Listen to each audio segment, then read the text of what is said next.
The NFL draft is finally upon us. And while we're excited about IDP rookies for our dynasty squads, what about 2025 and how we should approach them in redraft and best ball?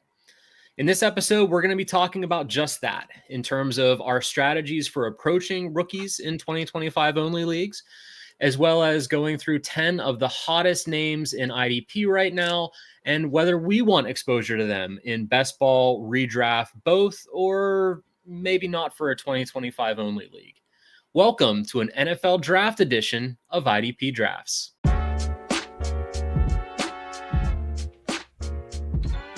All right. Well, welcome in, Scott. It's good to see you as always. Happy to be here talking IDP drafts and, of course, rookies, the big topic this time of year.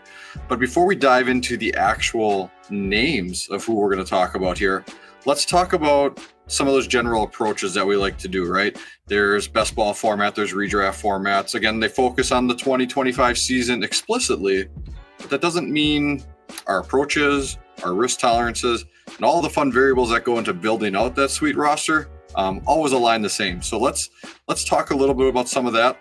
First, why don't you hit us with some of that insight around how you approach these rookies in that for 2025? In thinking about best ball and redraft, yeah, it is a different animal than dynasty. Dynasty, typically you have bigger rosters. Dynasty, sometimes you have taxi squads. You have a lot more patience and you need to exercise a lot more patience. Best ball, when you draft, you're done. Your roster is what it is. And redraft, you can play the waivers and you can make some adjustments. But again, it's not really thinking as much about upside, or especially not thinking about long-term upside. So I think you were spot on in that, we are kind of who we are in terms of risk tolerance and risk profile and things like that. But those knobs do tend to go up or down depending on the formats that we're thinking about. So when I think about moving from a dynasty mindset with these rookies that we've been talking about across the platform for weeks, if not months now at this point, to thinking about more of a 2025 outlook for these guys, there are a few things that I use as sort of guiding principles. The first is that I am only likely to take a couple of rookies in larger scale drafts. So if we're talking about D-Up, and I know we love D-Up, we've been in a couple of D-Ups together just this week, I'm only touching Abdul Carter for now. If in D-Up version 2.0 they add offensive stats, then I would take a look at Travis Hunter as well. But for now, it's Abdul Carter, and it's nowhere near his current ADP. But we'll get to him as one of those 10 names we're going to discuss here a little bit later. So I am unlikely to be having a lot of rookies on my best ball teams and in my redraft leagues, unless they happen to be pretty big leagues. So a lot of the things that will fill as part of the IDP show are these best ball leagues that might run 28 or 32 rounds long. And it's in those that I might be more willing to take some of those dart throws compared to even like a 6-round IDP only like D-Up, or even a 10-round IDP draft, because there's a lot of good veterans out there and I know what exists and how I can capitalize on it. So my first thought is I just don't approach that many rookies. But whenever I do, it is in best ball. Best ball definitely boosts my risk tolerance for drafting rookies because you can deal with the ebbs and flows and the slow playing time starts that are going to come eventually, or those edges that we're going to talk about who might be designated pass rushers in the beginning. Can't stand that for redraft. I'm not going to put them in my starting lineup for dynasty, but best ball, okay. They've got some of that weekly upside that we like to see. So that's another place where I differ a little bit in terms of my thought process is best ball. I'm willing to be a little bit more risk tolerant because you don't have to pick those right weeks to plug them in compared to redraft or even making those weekly starting lineup decisions in dynasty. And then finally, this is one that I hope doesn't offend you personally too much, Jake. And that is I don't hate DBs in terms of rookies. So if you look at the top rookie performers, rookie IDP performers over the past 3 years, for each of the past 3 seasons using flat scoring, so no, CB premium or anything like that, DBs have constituted 50 to 73% of those groupings of rookies. So rookie DBs get playing time. They get points, oftentimes more consistently than some of the other positions. So even though we're not going to be diving into DBs when we get into the specific players, because there is no real standout consensus top 10 IDP DB this year as a rookie, I am going to be more open to drafting rookie DBs in these formats than I would be necessarily in other places. So I don't knock DBs quite as much here as I tend to knock them elsewhere. But those are just some of my guiding philosophies, my general ideas. How do you approach rookies whenever you think about these 2025 only drafts? Well, just to jump on top of the rookie DB thing even really quick, right? Those are the names that likely aren't going to go first either when it comes to DBs either. So it's almost as if you could wait on DBs and take some of these rookies that have these really strong paths to opportunities and thus fantasy success in later rounds. So hence why I love to always target late round DBs. Late round DBs, yeah. But it is funny. I've looked at some of those things too, right? Like just last year's scoring, when you look on a points per game basis in Big Three scoring, Cooper was first, Verse was next.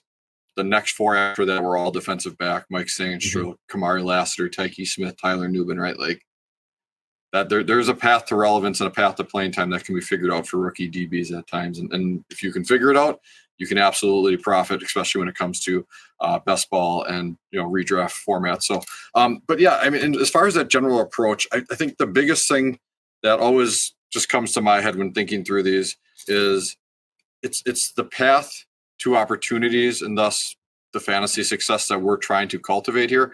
It's trying to figure that out. That is the hardest when it comes to defensive rookies or our IDP rookies. Defense in the NFL is inherently a reactive type of position or role, right? The offense goes out there, they have their plan. The defense has a general scheme of what they're trying to do on that given player in a given game. And they have to see what the offense does first to be able to react to that, right? So when you look at offensive rookies, I feel like it's easier for us to find a way to get this rookie involved, right? Because they can scheme up things for him and then he goes out and does it versus, well, can this rookie handle everything? Because I need them to know, this type of coverage. I need to know how to deal with this type of situation. And we're seeing some rookies come out and have that kind of early success still at times, but it's less likely. And so considering all of those variables that come into play in the reality of the NFL as it impacts fantasy football, IDP rookies are something I struggle to find, year one value for them. Now, it absolutely exists, and we're going to talk about how maybe we can figure some of that out potentially, especially with some of these upcoming players here. But it's always a little bit of hesitation for me to do it. And like you said, it becomes much more palatable in best ball formats. Now, the other challenge to that is staying fluid to your draft, right? Because all of a sudden, Abdul Carter's available now. Well, people love that big name and the unknown upside of it. So all of a sudden, he starts going in the 5th round or something, right? And you're like, there's some really good known quantities or values I can grab here instead of getting excited about the upside. Because when's the last time we had an IDP rookie that became in year one and was super relevant in terms of the value of what you're going to find at some of those higher points in the draft? So again, tons of variables that come into here. Love a lot of these guys. We got a lot to talk about. So I think we can take what we've learned here or talked about and let's try to apply it to some of these actual people. And I think obviously we've already mentioned them a couple times. The big name at the top of this draft, maybe the biggest, depends on how you view Travis Hunter, but for sure we know and got to talk about Penn State defensive end Abdul Carter. Yeah, so Abdul Carter is someone who has been talked about ad nauseum. I was on the after show with Jace last week talking about defensive linemen, and I just gushed about Abdul Carter because I think he is that guy. I talked about him as a first round pick in dynasty leagues. Just one thing to make clear, we picked 10 guys that are consensus dynasty top 10 for IDP, using some of the great work over at Dynasty League Football. Specifically, we looked at Jay Sabby and Jason King's rankings to come up with their consensus top 10 between the two of them as some guys that we'd want to discuss in terms of 2025 outlooks. And yeah, Abdul Carter was the top of their list. So we're going 1 through 10 for their consensus rankings. And for Abdul Carter, what we're doing here is thinking about, do we want them in redraft, best ball, or both? He's a both guy for me. I want him everywhere. The one exception to that is I'm not going to be touching him in D-up drafts. His current D-up ADP is DL15, and it's within the realm of possibilities. I would not be completely shocked if he ended up as a back-end DL1, high-end DL2, but there are just way too many proven assets out there for someone with a risk tolerance like I have to be taking him that early. To me, he's a great 6th-round flyer, because in the 6th round, guys like Leatu Latu, Kalijah Cansey, Montez Sweat are all going in that 6th round of D-up drafts, and I would gladly take Carter over any of them, but I'm not taking Carter at market value for any kind of redraft or 2025 only best ball leagues. Adam has him in his best ball rankings for 2025 as DL34. I think I'm probably a little bit higher on him than that. I'd be willing to take him over some more of the vets that are in that range, but he's someone who I will be looking to get. There are some rookies that they can become best player available, and I'm still going to pass, and we'll get to some of those guys later on.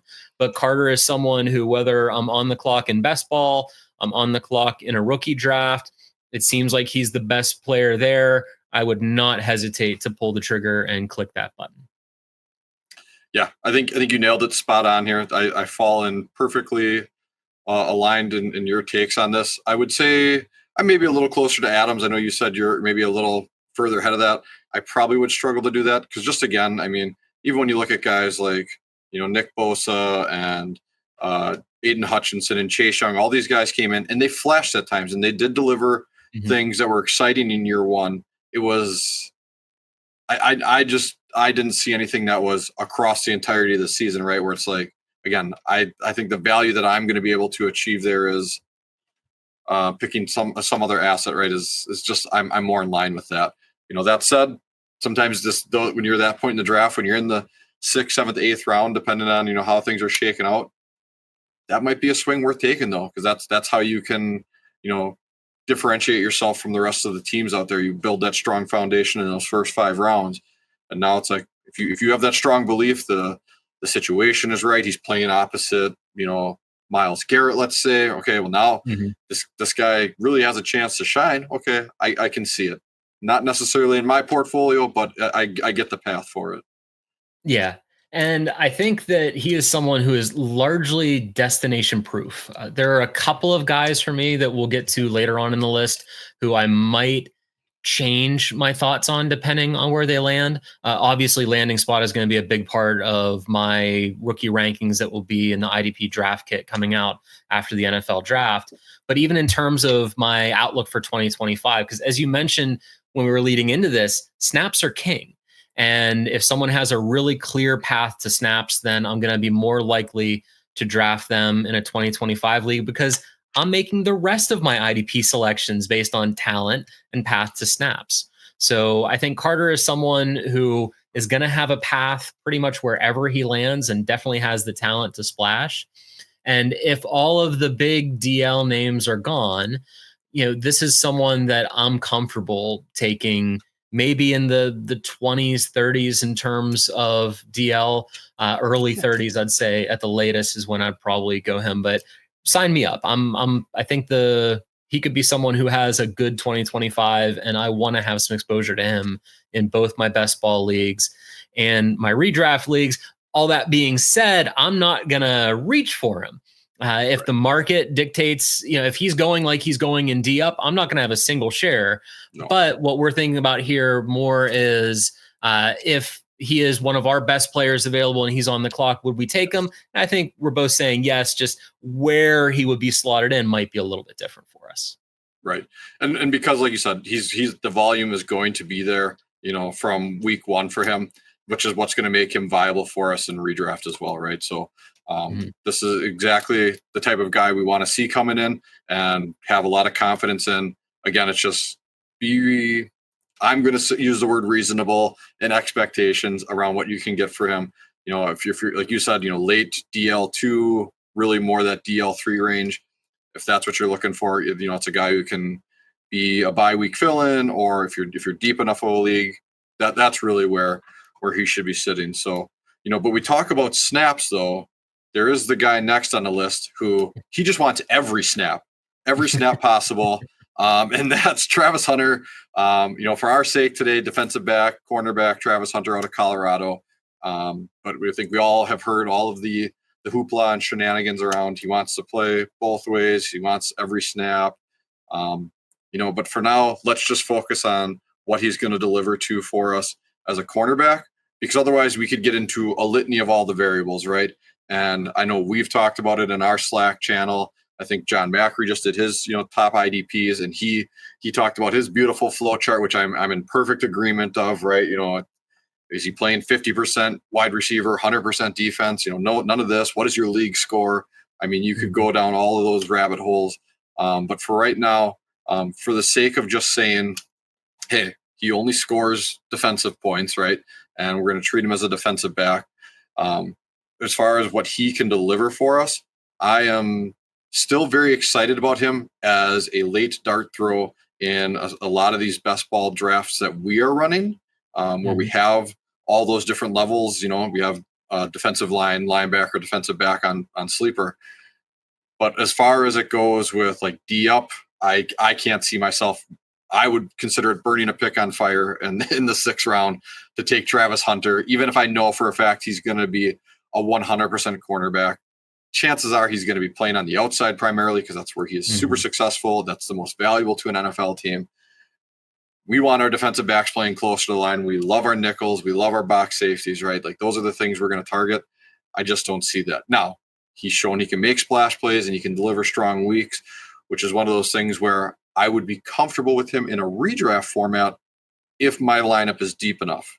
Now, if I'm starting, a 4th defensive back because we're that deep, I'm willing to mix in him in terms of the big play upside that he can deliver, right? I'm willing to accept some of that volatility if my roster construction can absorb that, because I have really strong box safety, nickel corners that give me these great floors week in and week out. Then I'm willing to kind of mix that in and see what we can get. Now, some of that might just kind of be I want it on the namesake, right? Because it's going to be a fun ride of Travis Hunter this year. But so for me, it's really mostly best ball. You really got to understand your league settings and scorings. But again, for the sake of what I just talked through, I'm looking at him just as a cornerback. So I don't know, Scott, there's so much you could think about this guy. I would love to hear where your mind lands on all of this. Yeah, there are so many shows and takes just dedicated to Hunter, and like you said, Macri's flow chart I think is fantastic. Yeah, one of the things that you did mention is he is a fun guy to have, and I think that he is definitely one of those guys where if you want to have him, you're going to have to draft him. When we get to some of the people later in the list, part of the reason I'm avoiding them everywhere is because I don't necessarily have faith in them in best ball, or I think there are too many better options, or I think I can snag them off the waiver wire in redraft. Hunter is a guy that you're going to have to draft if you want to have him. And I think that players really need to take a close look at their settings. You mentioned D up. D up, as far as I know, does not have a miscellaneous touchdown. So even if he scores receiving touchdowns, and I could be wrong on that. I know they don't have receiving yards and receptions. I don't remember seeing a catch-all for miscellaneous touchdowns. And depending on how it's programmed, miscellaneous touchdowns are scored differently than receiving touchdowns anyway on something like MFL.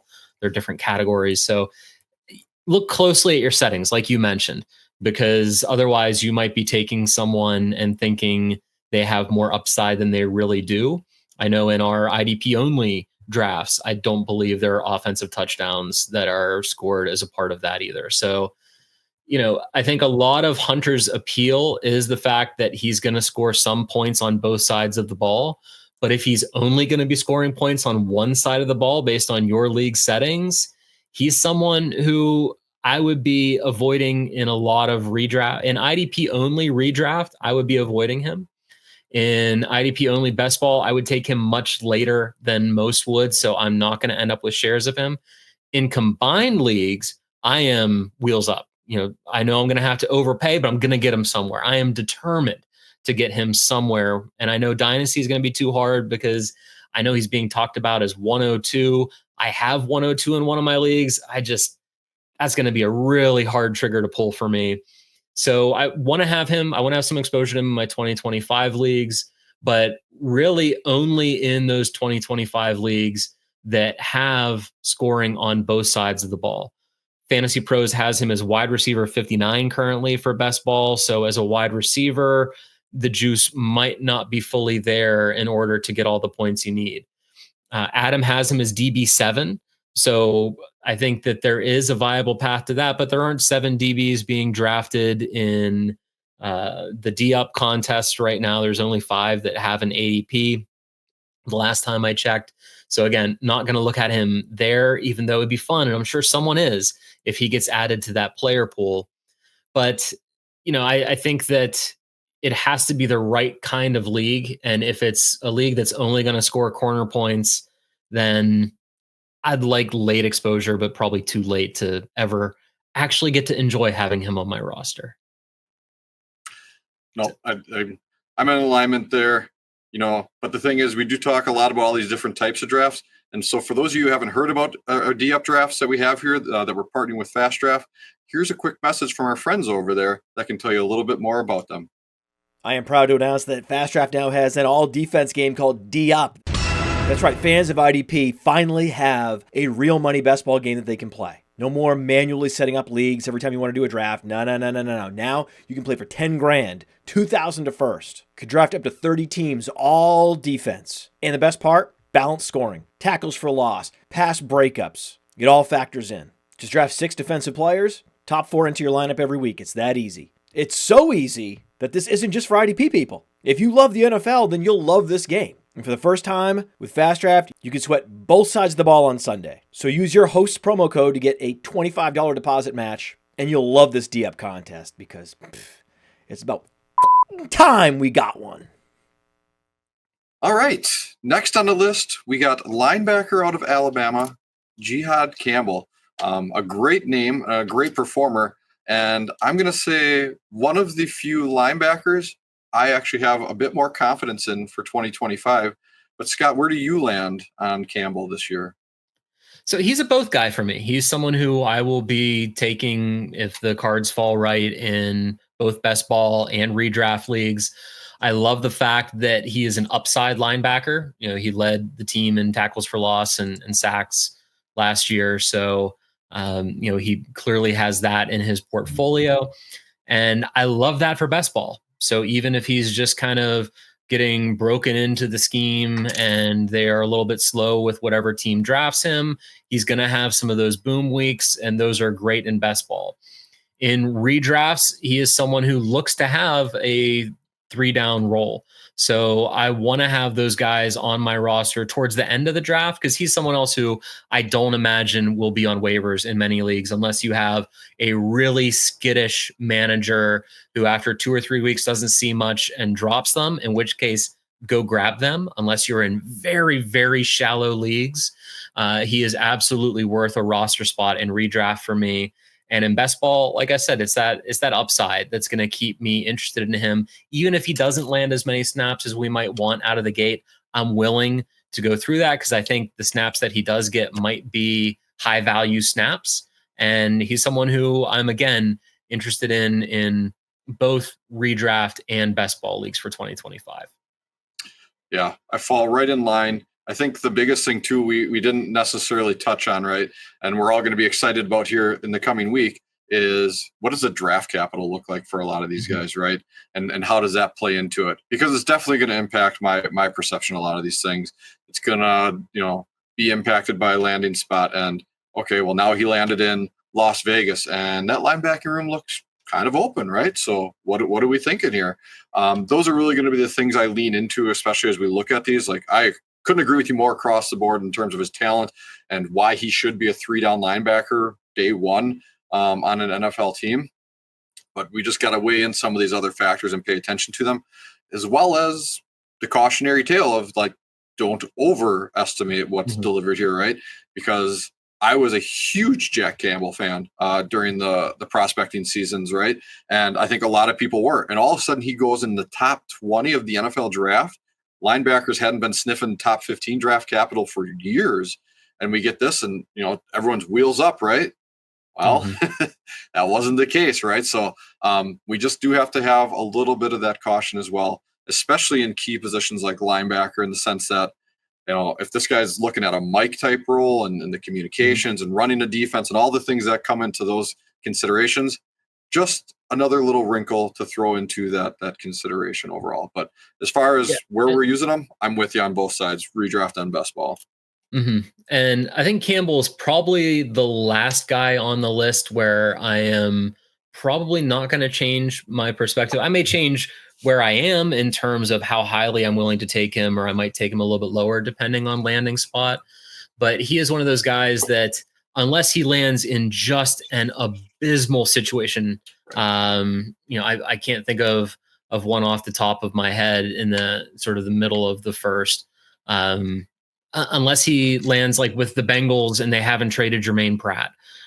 So there's really no clear role for him. He'd have to land in a very bad spot for me to be like, okay, I'm out, because there's too much uncertainty. I think that the draft capital he's going to get and the talent and the type of player he is going to keep me interested regardless of landing spot. And I think we can assume first round draft capital at this point, and first round draft capital for me is just kind of one big bucket. I don't really discern too much between the top 15 picks or top 16 and the back half of the first round, because they all get that 5th year option when I'm thinking from a dynasty ranking mode. And I also think that, Jack Campbell being burned aside, you have to think the guys that get the early draft capital are going to get the opportunity for snaps. And we've seen that largely play out, with some exception. Tyree Wilson was an exception in his rookie year as a defensive lineman. So we don't see that is always the case. But I had a feeling if I set aside a day and just pulled snaps and draft capital, I would find a pretty decent correlation there, controlling for injuries and things like that. Yep. No, that's a really well thought out approach. And like I said, Jack Campbell is definitely not the norm. That is the outlier in terms of the negative outcome for it. But just, when people get fired up, they're like, yeah, he's a lock, right? And they're like, well, remember. All right. Well, moving on to the next linebacker, one where we start to separate slightly. Carson Schwesinger, linebacker, UCLA.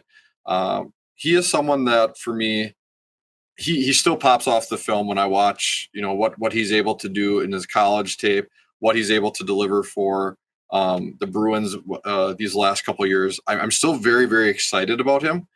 However, I think I'm willing to take a few more swings at him in best ball, because I'm just confident in he's going to be able to work his way into a roster, even if he lands in a less desirable state. This is purely speculation based on what I've seen on, the limited film I watch, right? I'm watching maybe a game or two of them at most, so it definitely can end up with some unfair bias in terms of sample sizing there. But where do you come out on Carson Schwesinger here when we look at the 2025 season? So he's someone who I am primarily interested in redraft leagues. I've heard Mike talk really glowingly about him and all the tape that he's broken down. Adam is still working rookies into his best ball rankings. So again, always shouting out Adam's best ball rankings, the best way to go to help you prepare for a best ball draft. And Schwesinger is one of the rookies that he's already put in there, and he has him already at LB 35. So that, and just sort of the buzz and the praise, has me interested. But I think I'm interested more in terms of a redraft perspective. And that's mostly due to the fact that, I think I want to be able to have him on my bench until I learn his role.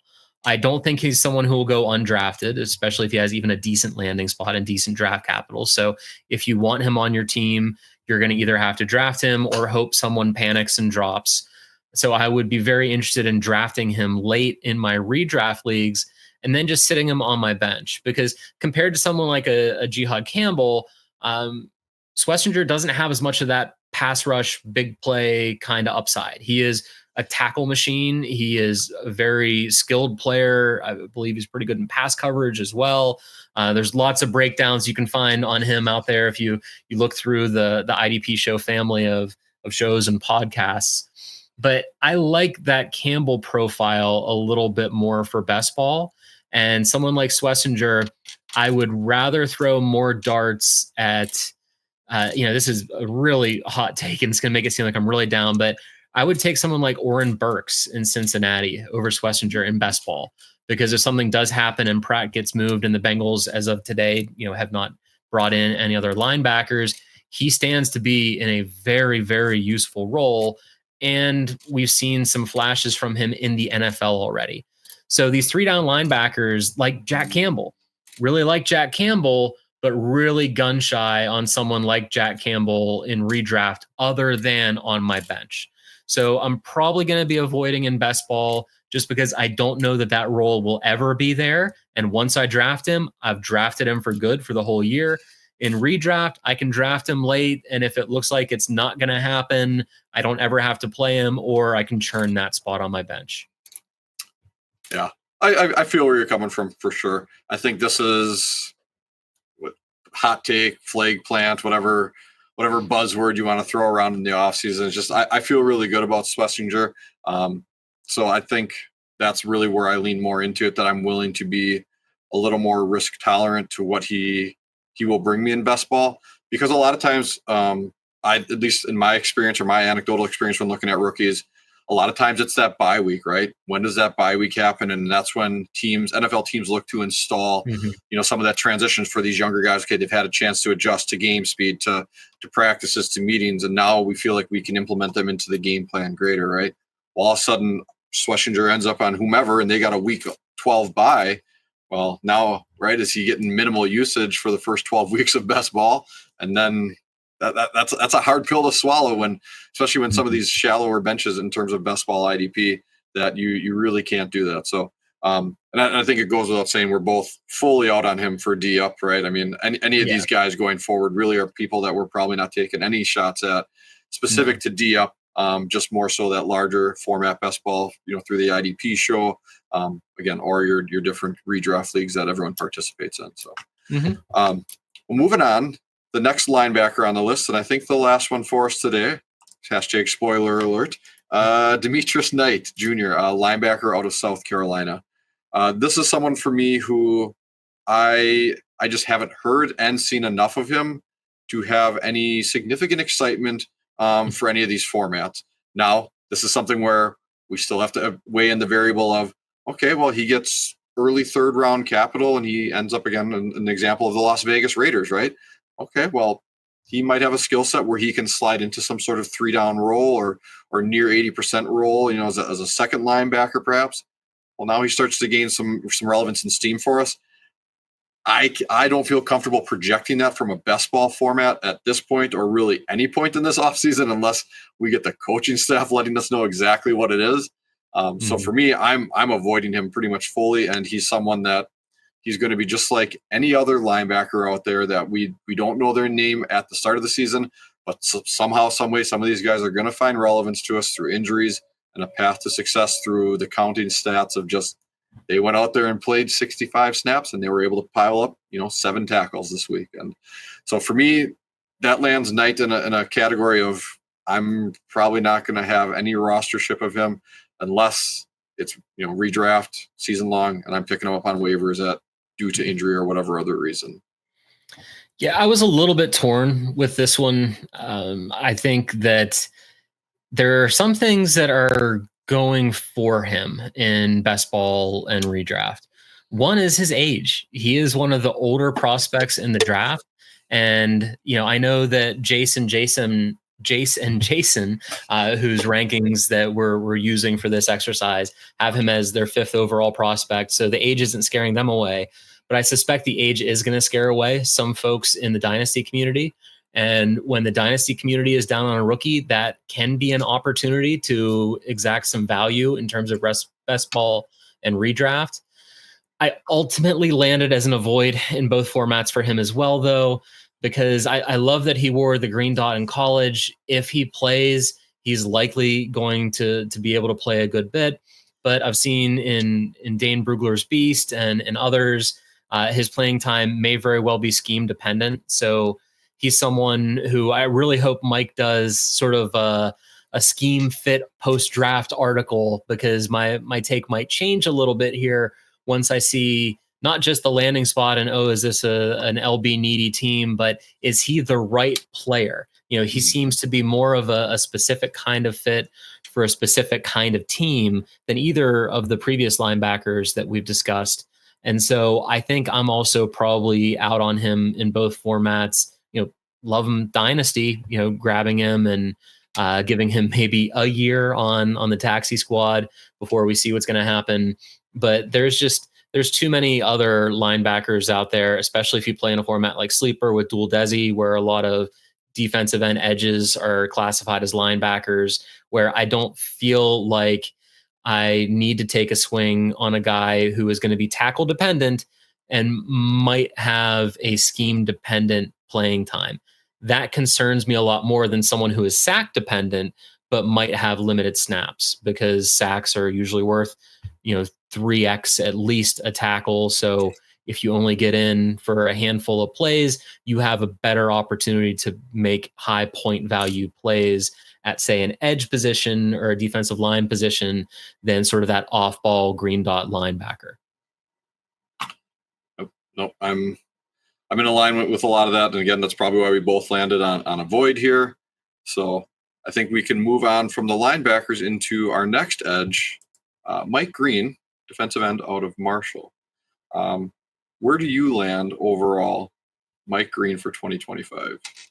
So Green has all the talent in the world, and I think that he can be a very productive NFL player. I have him number 2 in my DL rankings for rookies in 2025 from a dynasty perspective. So I think that there is a lot of on-field potential there. I'm probably not going to be approaching him in many redraft leagues, and that's mostly due to the fact that there are just so many other options out there, especially if you're in a DL league and not a DE league. In a DE league, I might sniff him a little bit, but even then, Abdul Carter, I'm not going to say he's a one of one in terms of edges that I would want in redraft leagues, but it's pretty close. I have a very high degree of confidence that he is going to have at least some of those really big weeks where I can suffer through some down weeks of having him in my starting lineup. Green, I'm still kind of learning that about. So when I look at someone like, Jared Verse last year, Jared Verse produced really well, and you would have been really happy to have taken him. But there are other strong options at rookie edges that you can likely get later than someone like Green. If you think about a 12-team redraft league where you're going to roster 3, maybe 4 defensive ends or defensive linemen, that means you would have to slot him around DL 48. I don't know that I'm even that high on him, honestly. And looking at Adam's best ball rankings, he has Chop Robinson as DL 45. I would take Robinson, and this isn't just my Penn State bias, I would take Robinson based on the metrics, the end of year performance, the fact that we've seen him in the NFL every day over Mike Green in redraft and probably even in dynasty. If I'm on the clock and someone wants to trade me and they want to take Green and they have Robinson, send me an offer because I will take it. But I just think there are too many other good options out there for me to really invest too much in him. If he falls late enough, I do like him in best ball, but I don't know that I'm going to be patient enough to draft him in a redraft league where I will have to pick and choose the weeks where he is more or less likely to be successful. Yeah, I really want to know what the NFL thinks of everything from Mike Green away from the field. I think we all agree everything on the field we love and we're excited about. And I think that's why he has chance for, like you said, for best ball for you. Given the right value, he has a chance to be there for you in redraft. If the NFL comes along and says, all of a sudden 32 teams start passing on this guy, and somehow he slips for some other reason, that's where I'm going to really lose faith. But some team's going to believe in the talent regardless of anything else is the most likely scenario, or at least that's what the NFL has shown us year in and year out. And just based on what I think where he will land with draft capital and all those things, I think he's going to be afforded the opportunity and the volume. And I'm comfortable with him in terms of redraft then. But again, it's going to be closer to that DL4 range. And, maybe the back end of DL3, I could consider it. It really, again, depends on what the structure of my team looks like and how risk tolerant I can be based on. I was able to land 2 really strong options ahead of Mike Green. So now, again, I'm willing to kind of inject some of that volatility to my lineup. I don't like that you're in on Chop Robinson because I'm supposed to be the only one in on Chop Robinson. And we do way too many drafts together where you're going to take him before me, or I'm going to see you I'm going to be at the turn and you're sitting there on the back half of the next round. And I'm like, yeah, I got to take him now. So I get him because I'm very much in on Chop Robinson. So I just had to throw that piece out there because I love him this year for a big year. You know what? I think I am on the clock soon in the one league that we're drafting in right now. And I am a little linebacker thin, and he has a linebacker designation. That's an interesting idea here for the 6-7 turn that's coming up for me. Scott, I love you, but I hate you, man. I think that's the nature of this relationship for the offseason and drafting. It is. That's fantasy friendship right there. Fantasy friendship 101. Exactly. All right. Well, moving on. We got another edge here. But is he an edge or is he not an edge? That's part of the question that everyone's asking. How will Jalon Walker get utilized? So defensive end, linebacker, Georgia. Scott, where is he going to play? How is he going to fit into your rosters? Is he going to? He'll fit into my best ball rosters, but not my redraft rosters. I think he's a really intriguing prospect. I hope to take some 3rd, 4th round rookie draft dart throws on him in my dynasty leagues. But in terms of 2025 only leagues, which is our emphasis here today, I'm not so interested in redraft because I don't know how soon we're going to find out what he is and what he can do. I'm sure there will be a ton of coach speak between now and a lot of the redrafts that you'll do and I'll do, but I'm not going to put a lot of stock in that. I'm going to want to see how he plays on the field. I think the upside is there in either role. I sort of like him as an off-ball linebacker with that blitz upside, more so from a fantasy scoring perspective, at least, not breaking down tape and bendiness and twitch and all those awesome things that the people who break down tape look at. But from a scoring perspective, I like him more with the tackle floor and sack upside than as a pass rush specialist. But I think that he is someone who in best ball formats, regardless of which role he takes, he's going to get the draft capital. He's going to have the positional versatility to be on the field and score some points for us. I just don't know in what role he's going to be scoring those points or when those weeks are going to come. And I think there are better options both at linebacker and at defensive line to not want to clog up one of my roster spots out of the gate in terms of a redraft league. So he's someone who I might look at later in the season, but I'm not going to be drafting him in redraft. I would like to get some shares in best ball leagues, though. I wish I had something intelligent to add to that, but you've already added all the intelligence we need, I think, for Jalon Walker there. Spot on, good sir. With that, I think we can jump right into our next guy. Another edge here, James Pearce Jr. out of Tennessee. Scott? Yeah, and he's going to be another interesting one to see what happens to him at the draft, because he has different off the field stuff. His off the field stuff is more concerns about, if he's a good listener, has good work ethic, and if he's coachable, I think is the knock on him. So we'll see how much that plays into it. I think the talent is there, kind of like Green, that where he goes, he's going to get a decent opportunity to play. However, I'm not bullish on many rookie defensive linemen unless you're at that very, very top tier where I know you're going to be consistently playing and I know you have the talent. Regardless of where Pearce lands, I don't think I'm going to be convinced that he is going to get a lot of playing time out of the gate. He is someone who might acclimate a little bit or might, be under the right coaching staff that's able to extract the most value out of him based on him being a high value but very low floor prospect for 2025. In my perspective, he's best ball only for me. I won't look at him in redraft, but that's my take. I'm high on him, high on the talent. We'll see the draft capital, but again, regardless of if he slips into the second or if he lands in a great spot or a terrible spot, I think I really don't have enough confidence to be locking into him in redraft leagues. I do think there's enough upside where even if it takes a while, he might be having some of that good upside for best ball. So I'll probably take him best ball. I don't think he is someone who will be drafted by me, even in some of my, I do some, 30 round drafts that start 11 offense, 11 IDP, and you have a good solid 8 to 10 bench spots. I just think there are better options out there, especially if you're in a DL league where the big guys in the middle get that designation as well. Then you got just a whole bunch of options, and I'm going to be a little bit risk averse and avoid Pearce in those formats. Yeah. I mean, you talked about it, right? The talent's there. Can I see an outcome where he's relevant and we should have drafted him, at some of those tail ends or invested in him more heavily? Sure. Do I believe that is a high percentage outcome? I really don't. I struggle to see him be, someone who's going to get 700-800 snaps from the defensive line because he's going to be playing a bunch of runs, early down snaps too. I really just, my personal path here is I envision him being a lot of a rotational edge rusher early on, and maximizing that skill set and that capability. And then he starts to work his way in, whether that's through talent, through coaching.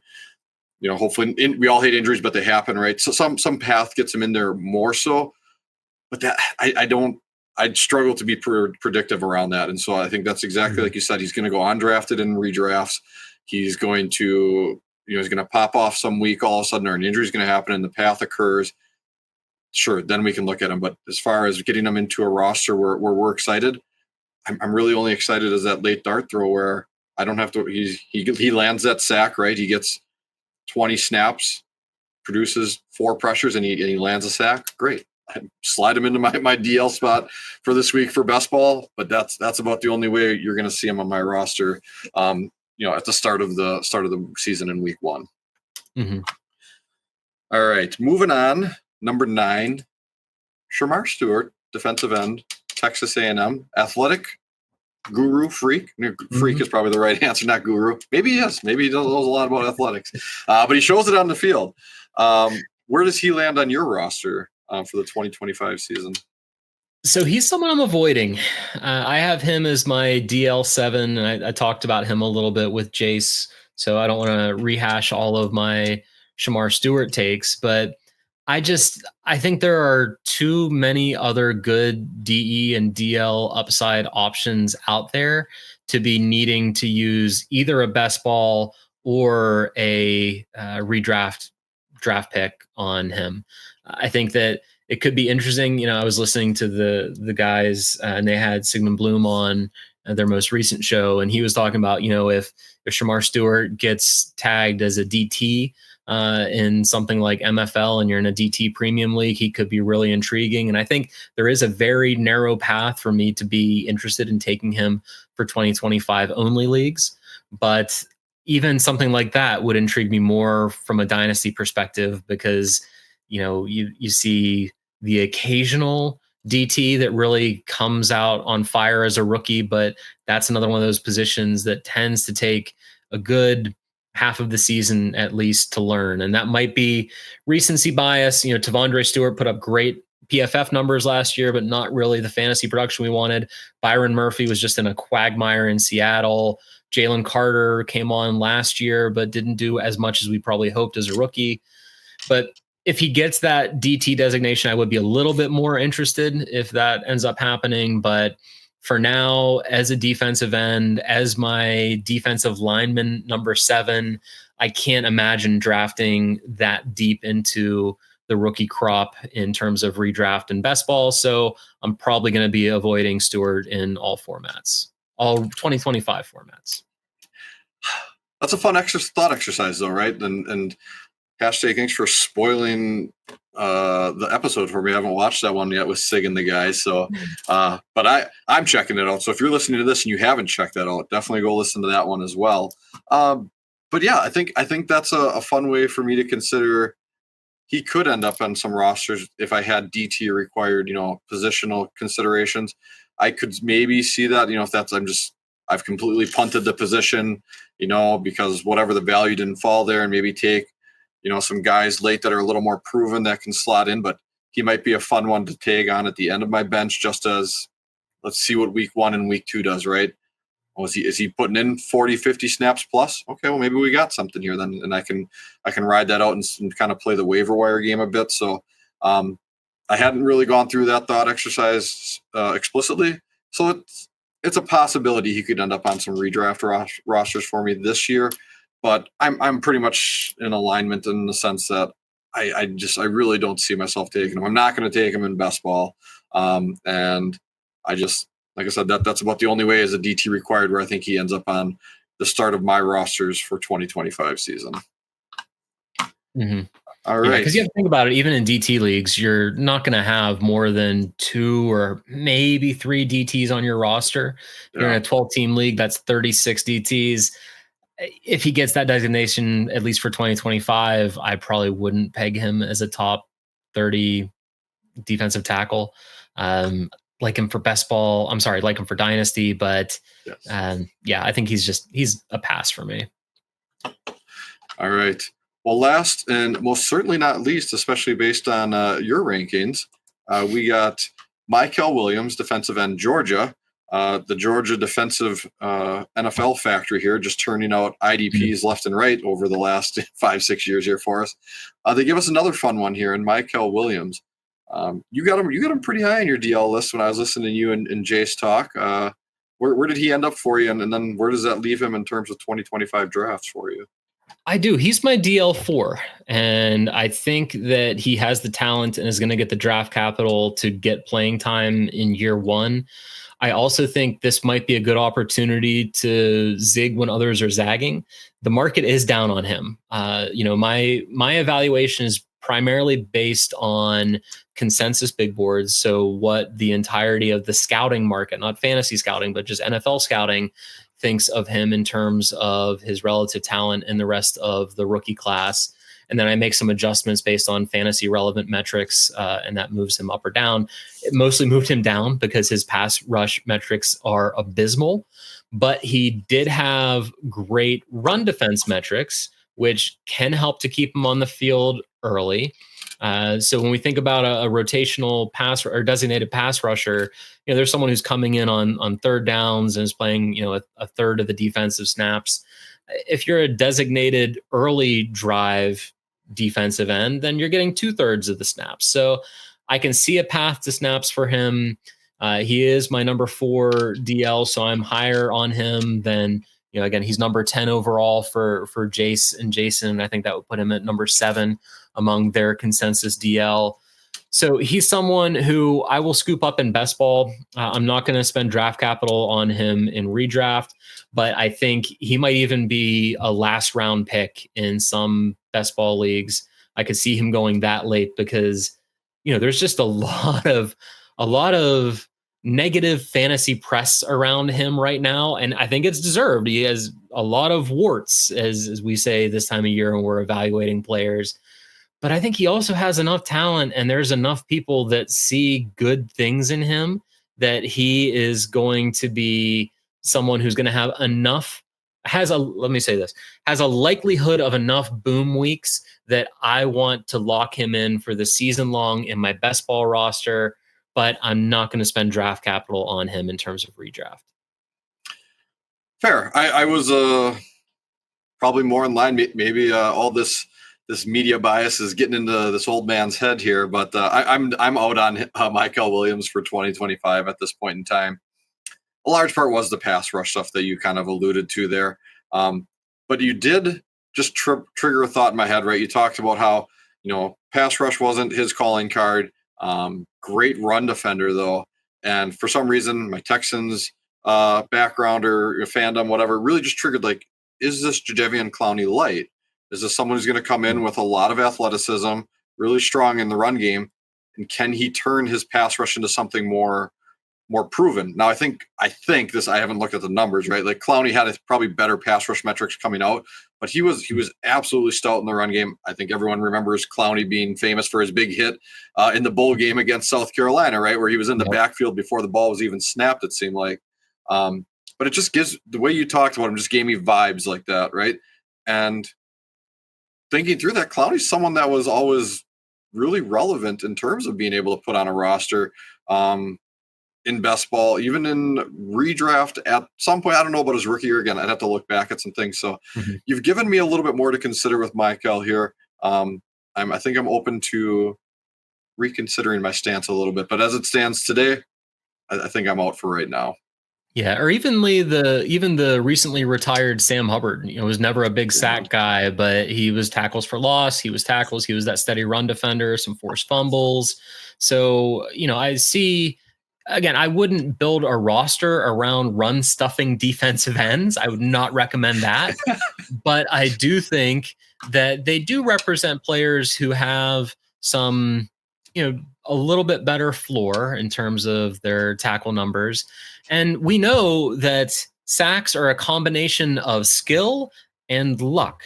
And if he can even luck into a 4 or 5 sack season just because of better pass rush on the other side of the line or coming up the middle, or a rookie quarterback who's just running around and just doesn't know what to do, I think there's a path to him. There's a clearer path to him being a viable best ball asset for me than some of the previous guys we've talked about, like Shemar Stewart.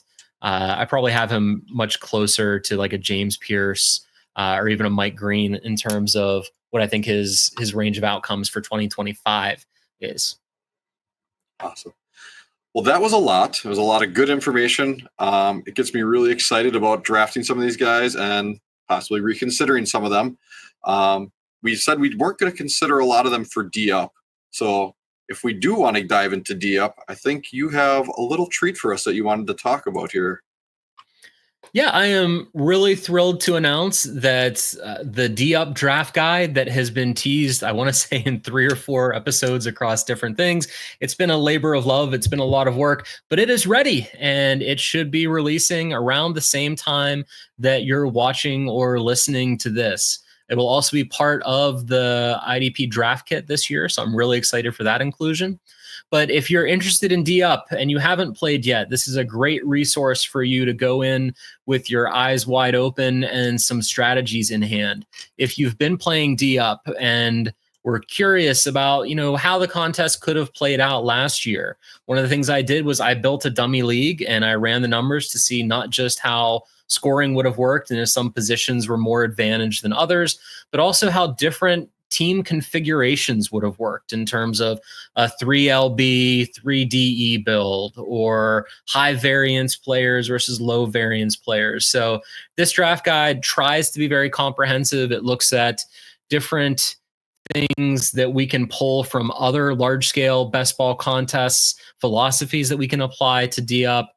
It looks at some specific scoring data, some great ADP that we have from past years from the IDP show, getting a sense of how successful or unsuccessful we are at drafting certain positions. So you can use that as part of your calculus. And then there is a small section at the end that I devote to the boosters, because one of the fun things about D-Up is you have until the end of the off season. So when the season starts, to assign your boosters, but you're going to pick 4 of your 6 players to either double 1.75x, 1.5, or 1.25x their scoring. And so I gamed that out a little bit in terms of where those could be used effectively or ineffectively. And then I wrapped the whole thing up with sort of a mock draft. And if I was picking out of the 108 spot, which is my favorite spot currently to draft out of in these D-Up drafts, who I would go with and why, what boosters I would use on them, and how they fit into the philosophies that are sprinkled throughout the guide. So tried to make it as comprehensive as possible, which is difficult given there is no actual data from last year's contest, but I did as much number crunching as possible to make this a great resource for anyone who's interested in the contest or looking for different strategies to employ or data insights to leverage. That's beautiful, sir. I'm pumped to read this because I've already been doing that. I think I got 9 or 10 entries already into the D-Up. And like this last time I went with I was like, I'm going to go with a really strong linebacker heavy or a strong floor with linebacker heavy, right? And really approach that and see how it turned out. And I did it more just because I was like, I'm just going to focus on this, right? Like that's my strategy. And I actually wasn't very excited going into it. But when I came out of it, I was like, oh, this actually turned out better than I would have anticipated. So I'm really, really, really excited to see how you've put that all together and laid that out and try to just materialize all that for us to consume and then apply it in all these drafts together, which if you aren't out there, guys, get out there. Join us in these D-Up drafts. We do have a promo code, IDP show. Do that. You get, I believe it's up to $50 deposit match now as well. Yep. So, I mean, that's 5 free D-Up drafts right there. I mean, I don't know how we aren't doing everyone isn't doing this already with us. So, but get out there. There's a strong chance you're going to see me or Scott in there with you. Yeah, it's super exciting. It's not the only place we're drafting as well. We are going to be kicking off another combined best ball. And when I say we, I mean Scott, because Scott is amazing and Scott does all the heavy lifting here for us. He even does the good looking part, which is what I'm supposed to bring that, but he just does it all. He brings everything. So we're going to have another combined best ball going. We are going to, however, wait just a minute on it because we want to get all those rookies that we just talked about today and all their fun landing spots determined here in the coming weeks with the NFL draft coming up and get them included in there. Let me just take this as a quick moment to address all the sleeper executives that I'm sure are watching. Come on, folks. We've had the offense rookies in the sleeper database for quite a while now. I think I saw one IDP rookie in there that was drafted in our last IDP only draft. I think Jihaad Campbell is in the database and was drafted by someone. What I mean, you even teased it, I feel like a month or two ago on Twitter, like, hey, anyone interested in IDP rookies? Where are they? Come on, be better. Be better. Sorry, I'll get off my soapbox now, but you mentioned when the rookies finally get in there, the offensive rookies are in there, and that's awesome, and it's a lot of fun. But like you mentioned, I really want to see where some of these guys go. Are they being taken? We just said these are the people we would take in best ball. Yep. Do we actually take them? Do you take them before we do? In these combined leagues, it's probably a little bit shallower, so the threshold might be a little bit higher. But it's going to be fun. But it really is going to take sleeper just clicking some buttons and adding some names for us to do that. So I'll yield the floor back to you. Sorry, I'll calm down. Take a breath. All right. Just get them in there. We don't need the pictures. We just need the names, right? Let us draft. Let us draft. No, great stuff. I couldn't agree with you more. All right. Well, what do we got next on the docket here? We're going to actually jump into a live best ball draft in one of these our next episode coming up here. So if you want to see how we respond in the moment to these types of things, right? We talk about having the value. We understand, well, what happens when a litany of linebackers go off the board, right? What happens if all of a sudden someone gets silly and starts a DB run early, right? You know, does Jake actually get excited and then start to draft DBs, in round 9 or something crazy? It'll be fun just to see how those things play out because we can talk all the perfect strategies. We can mock draft a bunch. When you're in that moment, it's your actual roster, right? Things can always change a little bit. So feel free to check us out on that one. And lastly, you've alluded to this and talked directly about some of the great things that are out there. Your article, or not your article, but your research and efforts around D-Up draft guides.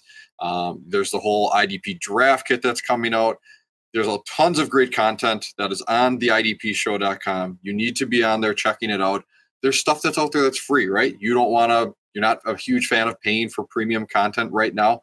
Go there and check it out. We have plenty of articles that are free. There's several, videos and things you can check out that are free. I think that are kind of evergreen content, year-round type things. And then if you do fall in love with it, I think it's $5 a month, $60 a year we're talking, or $50 a year if you pay annual. one of those I'm forgetting, but it's cheap. It's very, very palatable, right? Especially for, we got 20 guys out there. Josh is out there leading the ship, getting us creating content nonstop for it. So it's definitely worth it, free or paid. Make sure you're checking it out. So Scott, any final thoughts here before we sign off for the day?